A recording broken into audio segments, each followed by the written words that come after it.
70% of change initiatives fail. Our presenter today, Dr. Lee Murphy, set out to make his organization part of the successful 30%. Here is what he learned through his dissertation research with the Center for Values-Driven Leadership.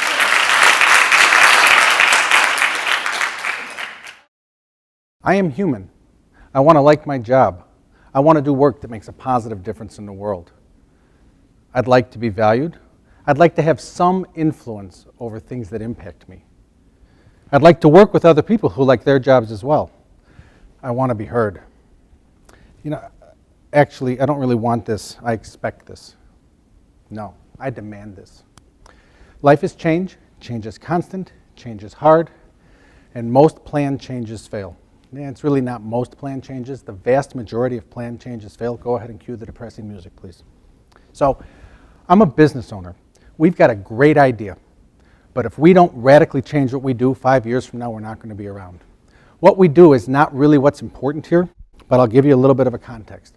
We're in the life change business. We help people that have got somewhere between 6 and 10 chronic illnesses improve their lives and change their health.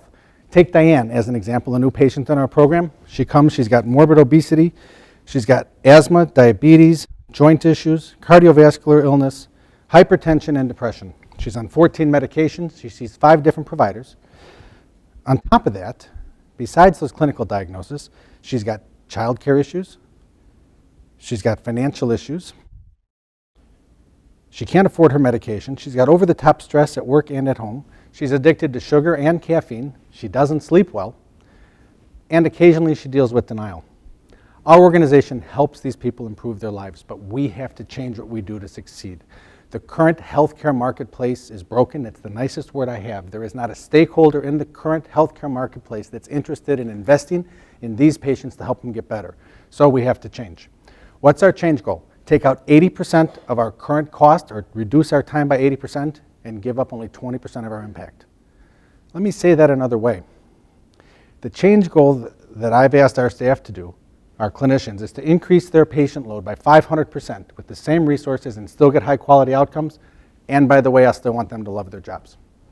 So that's a pretty bold change initiative. If I look at the way that change has happened in most organizations in the past, most change happens looking from a deficiency perspective. We look for problems, we look for what's wrong, we look for what doesn't work.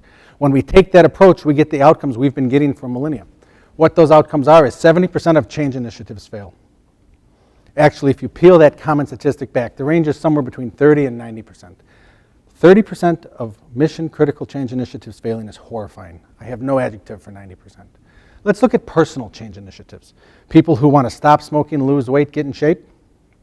Those success factors, somewhere between 10 and 20%. That's an 80 to 90% failure rate.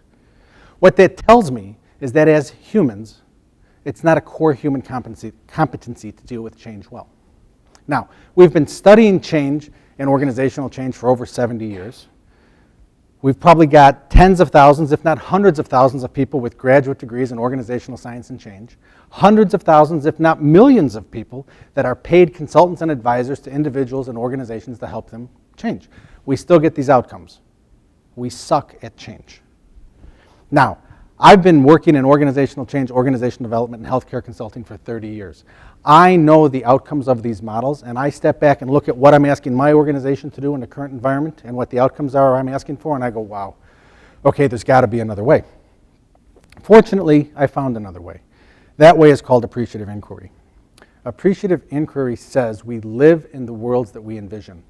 What this means is that what we look at, what we pay attention to, what we talk about, the information that we take in creates the organization that we live in. So if I look at a change model, what that means is that if I'm going to look for problems, I'm going to talk about problems, I'm going to find problems.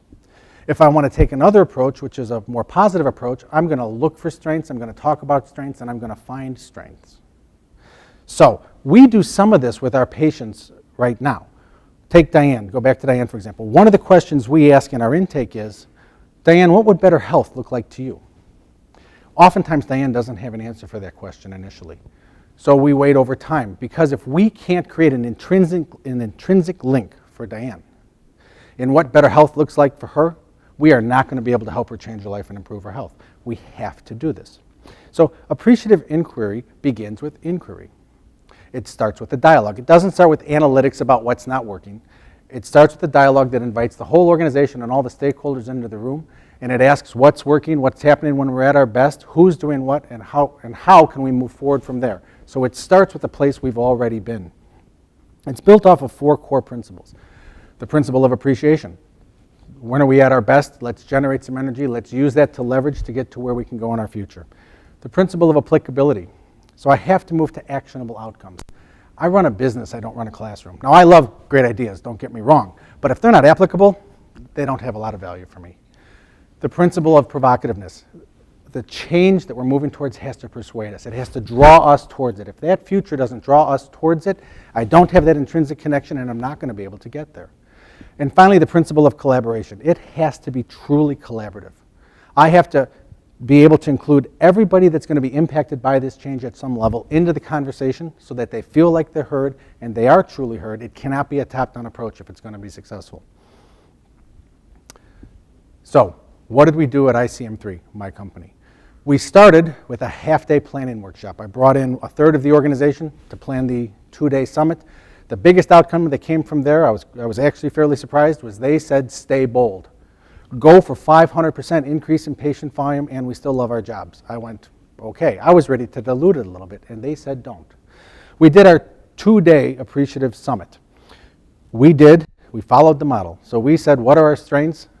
How do we leverage those strengths? Let's co-create our future. Let's prioritize the steps that we need to do and let's start to build action plans to get there. We did that. We followed this up with mini summits. We do about every 4 months, we do a 1-day mini summit. I bring the whole organization into the room again, and we take a look at what have we done, what's worked, what hasn't worked. Let's continue to envision where we need to go, because this is a 3-year change process, and let's continue to build action steps along the way. So, the other thing, actually, that I wanted to do in this change is I wanted to measure the impact of this change on my employees.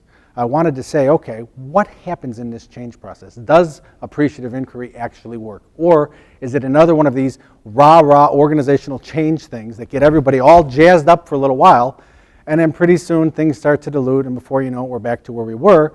And one of the things that happens then is the employees are disillusioned. I've just burned a whole bunch of the goodwill that I've spent a decade creating, and I'm not positioned for change in the future. Or did it actually help us get to where we need to be, but we still are burned out and I'm not positioned to be where I want to be 3 years from now. So I asked the employees to fill out surveys. I asked them about their personal health, mental and physical. I asked them about organization effectiveness, and I asked them about positive practices. One of the criticisms of these positive approaches also is that they don't link directly to business outcomes. I'm a businessman. I have to link directly to business outcomes, and so some of the work that we did in our change was to measure that and see what we found. So what did I expect to find? At the end of the first year, I expected things to go down a little bit. When you're in the middle of a change, you expect things to go down a little bit. So I expected productivity to go down some. I expected organizational effectiveness to go down, positive practices to go down. Why? Because this is what's happening in my organization. We've now agreed that we have to radically change what we do. So we're over here throwing 80% of what we do out of how we do it. And we're trying to figure out what that means. And so we're trying different pilots. It's messy, it's chaotic. People are confused, they're getting mixed signals. They don't know what's happening.